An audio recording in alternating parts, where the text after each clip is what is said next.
So, finishing up the thought, it's like Oscar Wilde said that war would stop happening when it became vulgar or something like that. I think it was Oscar Wilde. He was right. That's the mechanism. Vulgarity, shame. We wouldn't call it vulgarity anymore. Back in the olden days, vulgarity was shameful. Now, it's a word that prissy, uptight soccer moms use, right? That's vulgar. Um, but racism has become shameful. Homophobia has become shameful. And, a certain, even certain amounts of drug war authoritarianism have become shameful. You won't even hear people arguing that they should have long prison sentences for marijuana anymore. They just simply argue it shouldn't be legalized. But you won't hear anybody advocating that, yes, locking people in prison for marijuana is a good idea. I mean, you'll always have a few holdovers from the bad old days. But, you know, those narratives have won because the analogies are too powerful. And some of them aren't even analogies. It's just simple, like the gay marriage thing. Well, what I think is interesting is not necessarily the best argument is the one that emerges as the reason why the change is being made. I mean, the best argument for gay marriage is one that still is a ways away, but I think will ultimately win as well, which is the deregulation of things in general, and including marriage. Marriage doesn't need to be regulated by the government. Why? Why should it be a legal status with different stuff than being single or anything else? You know? Why should married people get a tax break? I don't know. I can't think of any good reason why. I mean, I'll take a tax break, but how about you just don't charge so many taxes in the first place? Fucking government. What seems astonishing to me is that you have got a large portion of the country who sees anti-tax political language as being anti-poor, anti-truth and justice, anti-social programs. I mean, the thing is, people are taxed. The amount of money I'm taxed is ridiculous. I'm not a rich guy. I don't make a shitload of money or anything, but I mean, how much money does the government need from me? You know? How much should they... If you were to just say to somebody like, hey, we're starting a new country right here. We're just going to have our little village here in the middle of town. How much... What percentage of all of your wealth should the government take? I mean, you ask anybody that question, I'd have a hard time imagining that somebody not, like, deeply immersed in sort of pro-government ideology, who's going to say more than 10% at the most? Like, how much of my wealth should the government take every year for our shared interests? Well, I don't think I use more than 10% of my time with any sort of public stuff. I don't spend more than 10% of my time on the roads. I don't get anything other than roads. and police and stuff, you know. Um, and I don't think I should have to give you any more than 10% of my income. Who's gonna say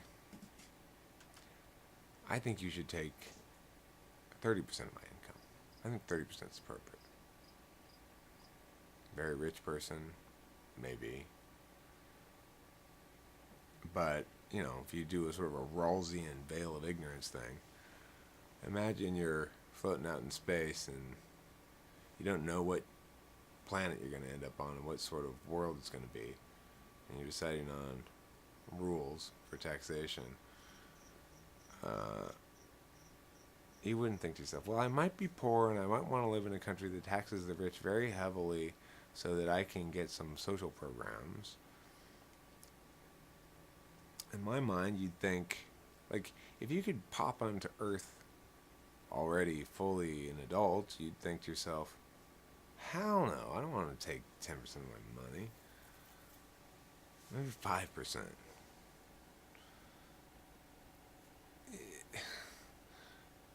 And it's not like taxing people and spending money on social programs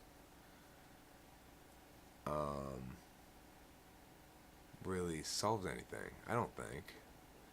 It doesn't solve poverty. Poverty is better than it used to be. I'm not saying also that there may not have been a time when some sort of social program was necessary because of anti-market actions of early industrialists and monopolies and all that kind of stuff. Maybe I don't know, but how no? How no? This is not. It doesn't work. It's a bad idea. Let's tax all the people allowed who have some money and make programs to fix the people who don't and make them okay and have more money. I am totally behind this idea of equality and helping poor people be less poor. But the stuff that you want to make laws about in Congress, your grand vision, your big plan, it's a bad idea. It's a really, really bad idea. You just get out of it. Just get out of everybody's way, and everything's gonna be fine, alright? Everybody just respects everybody's rights. Everything will be fine.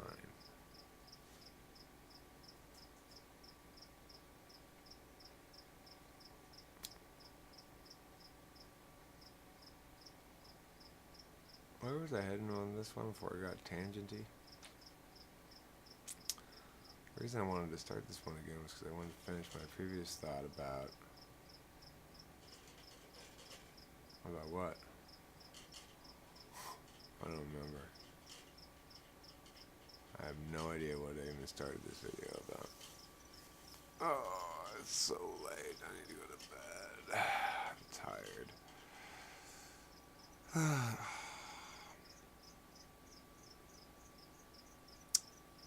Anyhow.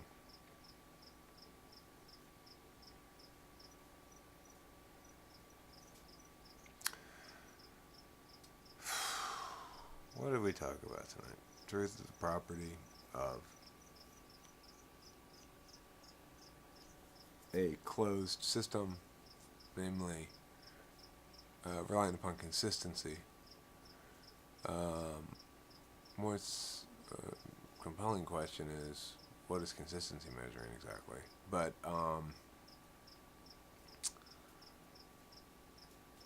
then we talked a little bit about identity and whether or not identity is entirely comprised of your narratives and stuff. And we imagined a metaphysics in which an identity stripped of all genetic components existed in between genotypic manifestations of that identity, namely a succession of lives. We also talked a little bit about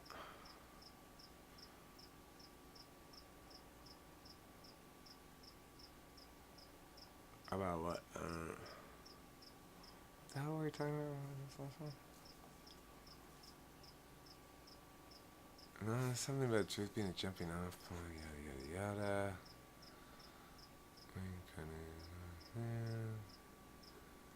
It's true. Oh yeah, shaming, right. Yeah, that's what it was. Identity being comprised of these narratives. And the thing is, because the words you're speaking are basically the primary actually impactful way that it's the way your agency rather than your body interacts with the world, you know? And in that sense, words have way more impact than actions, but it's one of the hugest checks upon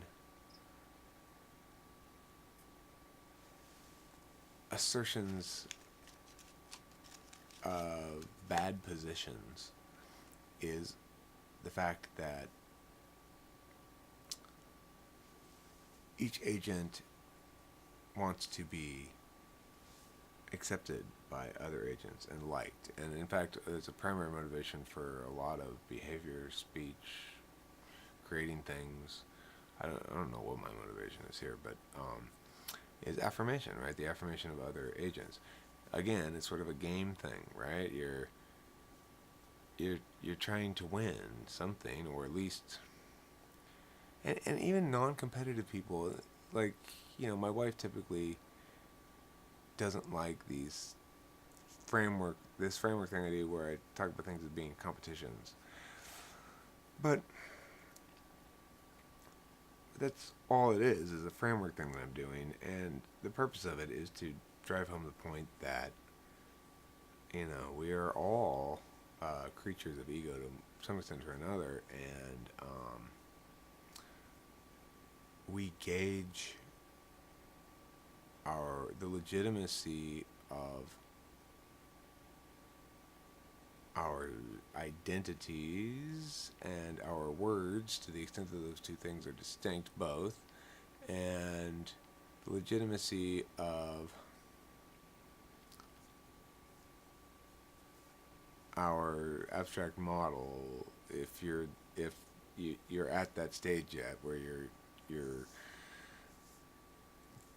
engaged in that sort of metacognition, you know, like an ongoing evaluatory and construction, an ongoing evaluatory remodel construction project on your own understandings of philosophical stuff, but not necessarily like fancy philosophical stuff. Could just be like morals, you know, being a good person and stuff like that. I think this one actually is really, really good night. I think I'm going to bed right now. I'm going to get about 4 or 5 hours of sleep, and I gotta get up, go to work. Got a lot of cheese to make tomorrow at the cheese factory. Boss says if I don't make 1,000 pounds tomorrow, he's gonna take me out back and whip me. I said, you can't do that. That violates labor laws and, more importantly, my natural rights. And so my boss said, I disagree. And then I analogized, and I pointed out that if the roles were reversed, he'd feel as though his natural rights were being violated, and that there's broad consensus on the fact that as both citizens of the United States and simply human beings, we have fundamentally equal rights. So that's the end of this story. Good night, goodbye, and sleep well.